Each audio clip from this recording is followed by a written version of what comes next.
Hi guys, welcome back. If you are returning, welcome if this is your first time stopping by. If you are newly subscribed, welcome and thank you. Today I'm bringing you my recipe for meatloaf. Meatloaf is so simple to make. I haven't made it in a while, but I'm making it tonight, so I thought I would share that with you.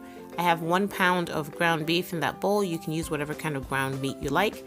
Red peppers, green peppers, tomato, onion, breadcrumbs, an egg, and a sauce. Please check the description box for measurements as usual.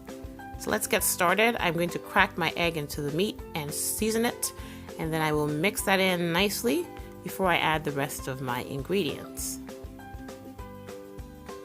My oven is preheating to 350 degrees and I have my loaf pan ready to go. So I've mixed in the egg with the meat and I'm going to add the rest of my ingredients, starting with the peppers, onions, and tomatoes.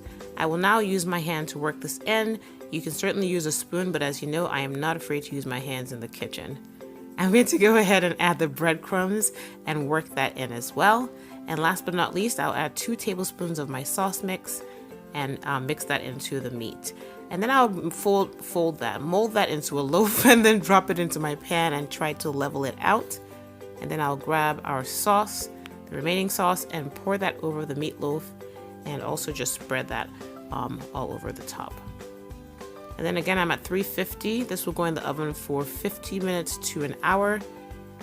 And lo and behold, here we go. Here's our meatloaf.